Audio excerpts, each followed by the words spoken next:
Hello everybody and welcome to daily current affairs for 2nd and 3rd of March. और यहाँ पे हम जैसा कि अभी नया इनिशिएटिव चालू किए हैं कि एमसीक्यूज भी डिस्कस करेंगे because prelims exams are approaching.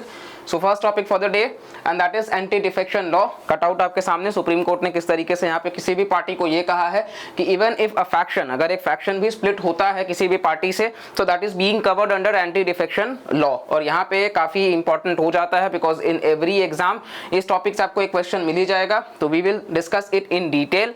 सो चलिए स्टार्ट करते हैं फर्स्ट टॉपिक। और अगर आपको इसने डिटेल में डिस्कस देखा है तो इससे रिलेटेड एक क्वेश्चन भी आपको यूपीएससी प्रीलिम्स का ही 2022 का है। So we will solve it and let's see कि ये टॉपिक क्लियर है या नहीं है। चलिए, सुप्रीम कोर्ट का जो कंटेक्स्ट है वही सारा बात यहाँ पे लिखा गया है कि रिसेंटली सेट द लेजिस्लेटर्स जो है वो फेस कर रहे हैं डिस्क्वालिफिकेशन वगैरह, क्योंकि एंटी डिफेक्शन लॉ के तहत तो वो पार्टिसिपेट नहीं कर सकते हैं फ्लोर टेस्ट में। यानी कि अगर फ्लोर टेस्ट में उनको अपना कॉन्फिडेंस जो है वो दर्शाना है और अगर वो एंटी डिफेक्शन लॉ के तहत पहले ही डिस्क्वालीफाई हो चुके हैं तो वो इसका हिस्सा नहीं बन सकते हैं। ठीक है, चलिए एंटी डिफेक्शन लॉ है क्या, ये काफी इंपॉर्टेंट है, इसको डिटेल में डिस्कस करते हैं। तो इसको भारत में लाया गया था 1985 में through the 52nd amendment to the constitution of India. काफी इंपॉर्टेंट है ईयर 1985 और 52nd कॉन्स्टिट्यूशन अमेंडमेंट एक्ट। और उस वक्त देश के प्रधानमंत्री कौन थे, तो राजीव गांधी जी थे, जो कि उस वक्त के देश के प्रधानमंत्री थे। नाम भी पूछा जाता है, आपने देखा होगा कि 2019 में क्वेश्चन आया था कि फर्स्ट कॉन्स्टिट्यूशन अमेंडमेंट एक्ट जब हुआ था तो उस वक्त भारत के प्रधानमंत्री कौन थे।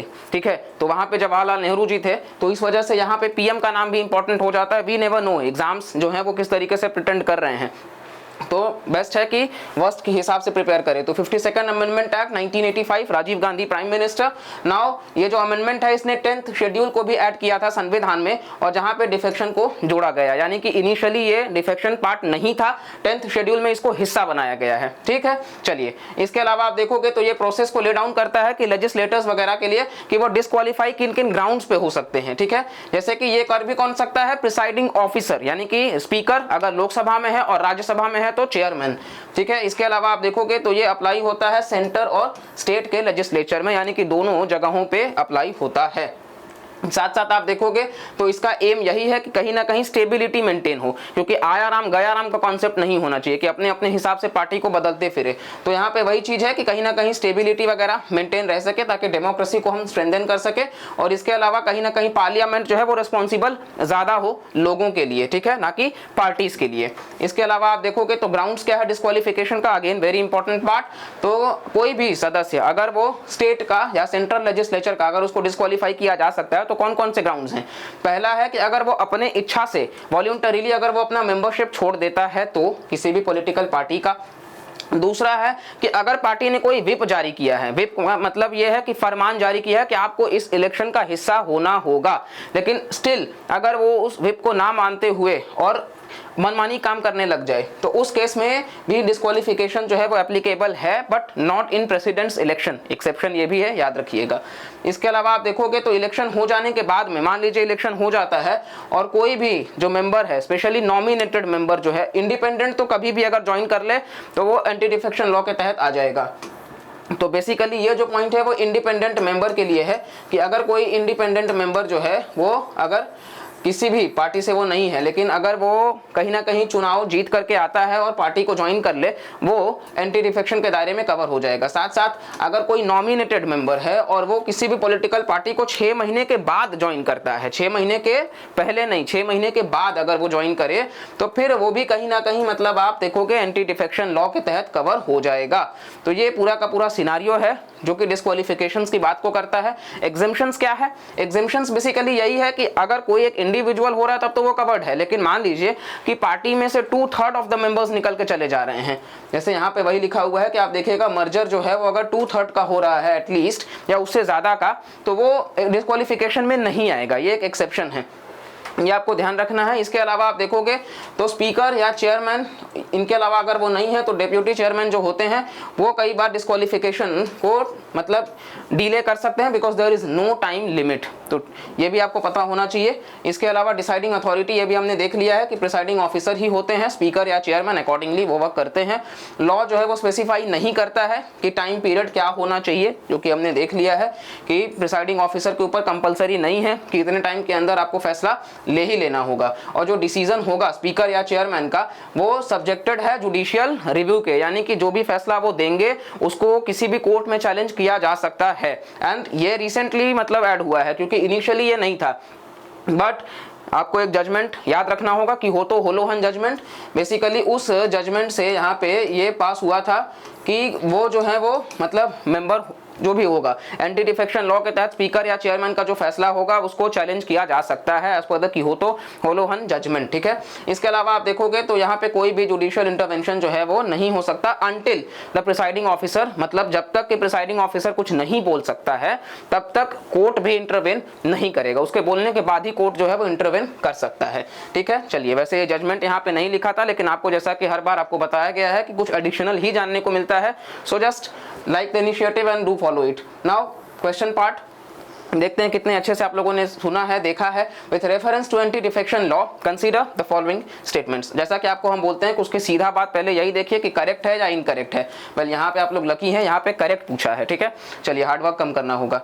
पहला जो पॉइंट है वो कहता है कि जो लॉ है वो स्पेसिफाई करता है कि जो नॉमिनेटेड लेजिस्लेटर होगा वो ज्वाइन नहीं कर सकता है। कौन? नॉमिनेटेड लेजिस्लेटर, ठीक है। याद रखिएगा क्या क्राइटेरिया था, cannot join any political party within 6 months of being appointed to the house, मतलब 6 महीने के अंदर अंदर वो ज्वाइन नहीं कर सकता है। क्या ये बात सही है, ये आप लोग बताएंगे। दूसरा पॉइंट है कि जो लॉ है वो प्रोवाइड नहीं करता है कोई भी टाइम फ्रेम प्रिसाइडिंग ऑफिसर के ऊपर कि वो इतने समय में फैसला ले लें। Now according to you what should be the correct answer? अगर आप लोग बायस्ड नहीं हो तो कमेंट सेक्शन में बता देना, ठीक है। नाउ व्हाट्स माय आंसर या what's the exact answer of UPSC? तो ओवरऑल आप देखोगे तो दूसरा जो है वो बिल्कुल सही है कि लॉ जो है वो प्रोवाइड नहीं करता है कोई भी time frame within which the presiding officer has to decide. लेकिन पहला गलत है, क्योंकि 6 महीने के अंदर तो वो कर ही सकता है ना, 6 महीने के बाद वो नहीं कर सकता है। तो करेक्ट आंसर क्या निकल के आएगा? B2 ओनली निकल के आएगा। एंड आई होप कि आपने वीडियो अगर ईमानदारी से देखा है तो आपका भी आंसर यही आया है, और अगर नहीं आया है तो पीछे जाकर के वापस से देखिए, काफी इंपॉर्टेंट टॉपिक है। चलिए, नेक्स्ट टॉपिक है जन औषधि दिवस। प्रधानमंत्री जी ने कहा है कि मार्च 1 से 1 सप्ताह तक जन औषधि दिवस मनाया जाएगा। तो ये क्या है पूरा का पूरा, इसको भी हम समझेंगे डिटेल में। चलिए, ये रहा जन औषधि केंद्र, काफी ज्यादा आप लोग देखे होंगे, चर्चा में अभी है। तो ऑफिशियल्स की माने तो जन औषधि स्टोर्स को बढ़ाए जाने की बात हुई है कि दिसंबर 2023 तक, यानी कि ये साल खत्म होते होते लगभग 10,000 से ज्यादा स्टोर्स को बढ़ाया जाएगा, ठीक है। नाउ इस स्कीम के ऊपर भी क्वेश्चन आया हुआ है, प्रधानमंत्री भारतीय जन औषधि परियोजना। तो ये बेसिकली एक कैंपेन है जिसको लॉन्च किया गया डिपार्टमेंट ऑफ फार्मास्यूटिकल्स के द्वारा, जो कि प्रोवाइड करता है क्वालिटी मेडिसिन्स अफोर्डेबल प्राइसेस में सभी लोगों के लिए, ठीक है। नेक्स्ट आप देखोगे तो इसको लॉन्च किया गया था 2008 में ही, लेकिन रीवैम्प किया गया 2015-16 में, यानी कि था लेकिन रीवैम्प करके 2015-16 में इसको दायरा को बढ़ाया गया।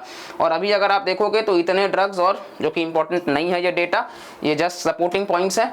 इसके अलावा इंप्लीमेंटेशन एजेंसी कौन है, काफी इंपॉर्टेंट है, तो pharmaceutical and medical devices bureau of India. Basically जो ब्यूरो ऑफ इंडिया है ये एक इंप्लीमेंटेशन एजेंसी है इस स्कीम का। और इसके अलावा आप देखोगे तो ब्यूरो ऑफ इंडिया जो है वो डिपार्टमेंट ऑफ फार्मास्यूटिकल्स के साथ मिल करके कोऑर्डिनेट करने का काम करते हैं इस पूरे जेनेरिक ड्रग्स के मेंटेनेंस का। जन औषधि स्टोर्स जो है इसके तहत उसको प्रोवाइड कराया गया कि वो जेनेरिक ड्रग्स को बेच सकते हैं, ठीक है। इसके अलावा काफी सस्ते दाम में होगा, और साथ साथ में क्वालिटी में कोई कॉम्प्रोमाइज नहीं होगा, और एफिशिएंसी जो है वो भी बेहतर ही रहेगा, और ब्रांडेड ड्रग्स के कंपैरिजन में ये सस्ता भी होगा।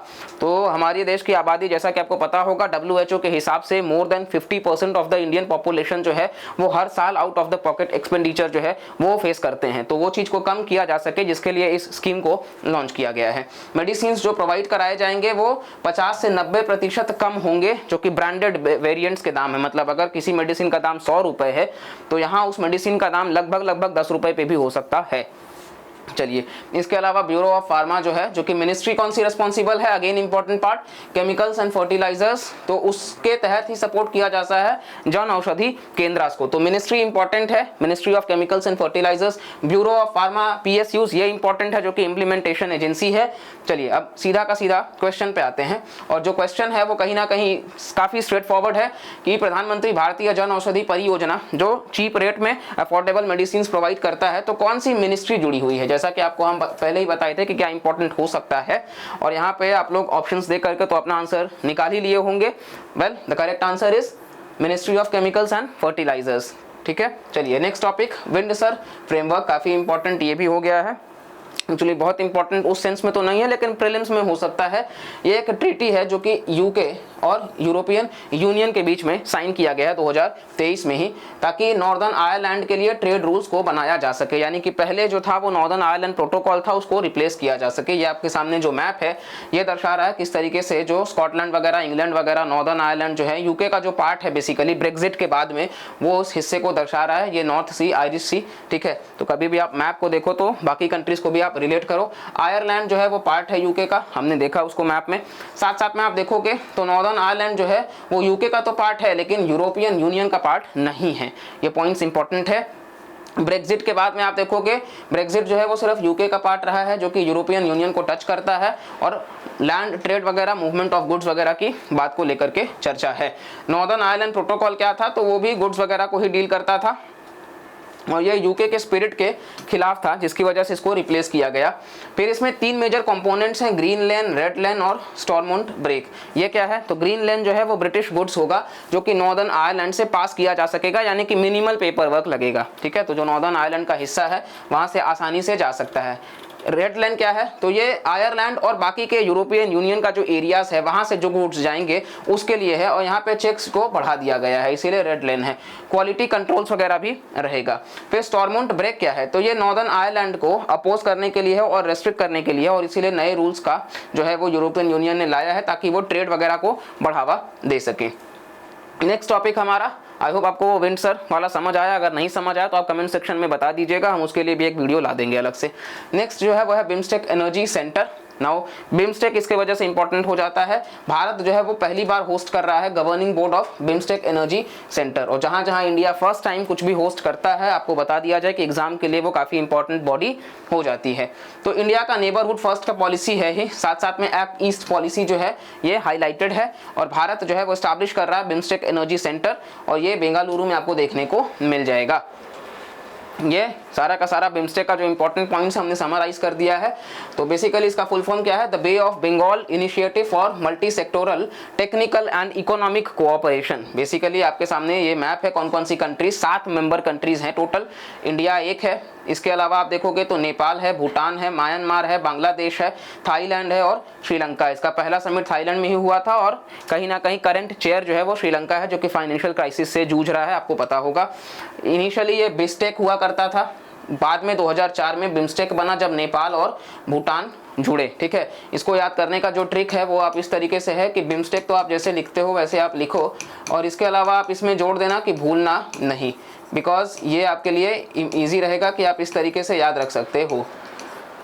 बिम्स्टेक में बी से बांग्लादेश, आई से इंडिया, एम से म्यांमार, एस से श्रीलंका, टी से थाईलैंड, बाकी आप ई सी को हटा दो, बी से यहाँ पे भूटान और एन से नेपाल। तो ये पूरा का पूरा रहेगा जो कि आप याद रख सकते हो इसके तहत, ठीक है। चलिए नेक्स्ट हम वापस जो बात कर सकते हैं कि बिम्स्टेक में दुनिया की कहीं ना कहीं 22% आबादी है, लगभग 3 ट्रिलियन का जीडीपी में कंट्रीब्यूशन है, 1/4 जो है वो वर्ल्ड का ट्रेड है, और काफ़ी ज़्यादा फोकस इनका एनर्जी, ट्रांसपोर्ट, टूरिज्म इन सब पे है। और ओवरऑल आपको बता दिया जाए कि जो बिम्स्टेक है वो हाईएस्ट पॉलिसी मेकिंग बॉडी है जो कि हेड को रिप्रेजेंट करता है, और ये पूरा का पूरा क्वेश्चन जो है वो फ्रेम हो सकता है। 1997 की ये बॉडी है जिसको बैंकॉक डिक्लेरेशन से लाया गया था। तो आई होप कि आपको यहाँ से काफ़ी इंपॉर्टेंट जो भी पॉइंट्स है वो आपने रेलिवेंट निकाल लिए होंगे। चलिए अब हम नेक्स्ट टॉपिक पे ये देखते हैं कि सार्क और बिम्स्टेक में अंतर क्या है। बेसिकली सार्क जो है वो एक रीजनल ऑर्गेनाइजेशन है साउथ एशिया के रीजन में, साथ साथ में इसको एस्टैब्लिश किया गया 1985 में, जहाँ पे ढाका में सार्क चार्टर को साइन किया गया, यानी कि इसका हेडक्वार्टर्स आपको ढाका में मिल जाएगा 1985। और इश्यूज जो है वो अलग बात है, आपको पता ही होगा इंडिया पाकिस्तान की वजह से कहीं ना कहीं सार्क सर्वाइव नहीं कर पा रहा है। बिम्स्टेक की बात करते हैं तो ये एक इंटर रीजनल ऑर्गेनाइजेशन है, यानी कि साउथ एशिया और साउथ ईस्ट एशिया नेशंस को भी कवर करता है। ये बाद में आया है 1997 में, और इसका हेडक्वार्टर्स थाईलैंड बैंकॉक डिक्लेरेशन से, और कहीं ना कहीं ये ट्रेड वगैरह को लेकर के फोकस करता है। इसके ऊपर भी क्वेश्चन आया हुआ है, क्या क्वेश्चन है, ये CAPF का क्वेश्चन है यूपीएससी का, कि इसमें से कौन से नेशन जो है वो बिम्स्टेक का हिस्सा हैं। अब आपको ट्रिक हम बताए हैं, बिम्स्टेक भूलना नहीं। अब उसके हिसाब से आप बताइए, ये ऑप्शंस आपके सामने, हम सारे कंट्रीज को पढ़ने नहीं जा रहे हैं, कंफ्यूजिंग होगा। आप करेक्ट आंसर को जो है वो कमेंट सेक्शन में बताइएगा। वेल ओवरऑल अगर आपको बता दिया जाए तो यहाँ पे करेक्ट आंसर जो होगा वो according to me it's 2, because Bangladesh, Bhutan, Nepal, India, Sri Lanka, Thailand और म्यांमार, चेक कर लीजिएगा, ठीक है। नेक्स्ट मिलिट्री एक्सरसाइजेस जो न्यूज़ में है, प्रीलिम्स पास में है, तो ये वन लाइनर को भी देखते चलते हैं। भारत और जापान के बीच में एक्सरसाइज शिन्यू मैत्री होता है जो कि एयरफोर्स के द्वारा कंडक्ट किया जाता है। शिन्यू मैत्री बिटवीन इंडिया एंड जापान, ये सोल्जर्स आपके सामने नजर आ रहे होंगे दोनों तरीके से। साथ साथ में एक्सरसाइज जो है वो धर्मा गार्डियन, ये भी भारत और जापान के बीच में ही लाई करता है। तो शिन्यू मैत्री और Dharma Guardian between India and Japan. Next आप देखोगे तो एक्सरसाइज डेजर्ट फ्लैग है जो कि यूएई के साथ में कंडक्ट किया जाता है, और एक्सरसाइज कोबरा वॉरियर जो यूके के साथ में कंडक्ट किया जाता है, यानी कि ये लार्जेस्ट एयर एक्सरसाइज भी इवन है। तो जो कोबरा वॉरियर है वो यूके के साथ में है और जो डेजर्ट फ्लैग है वो यूएई के साथ में है। डायरेक्ट क्वेश्चन आता है, रीजन बीइंग कि आपको पता होना चाहिए। ओवरऑल ये हमारा डेली करंट अफेयर्स था फॉर 2 एंड 3 मार्च। और अगर आपको वीडियो पसंद आता है तो लाइक करिएगा, कमेंट सेक्शन में भी बताइएगा और क्या हम रिफॉर्म ला सकते हैं, आपका फीडबैक मोस्ट वैल्यूएबल होगा। साथ साथ में चैनल को सब्सक्राइब किया है तो वेल एंड गुड, अगर नहीं किया है तो करिए और बाकी लोगों को भी अप्रिशिएट करिए इस काम के लिए, बिकॉज ये जो फ्री ऑफ कॉस्ट इनिशिएटिव है we should approach it towards everyone. Well, मिलते हैं अगले वीडियो में, तब तक के लिए bye bye, take care and Jai Hind.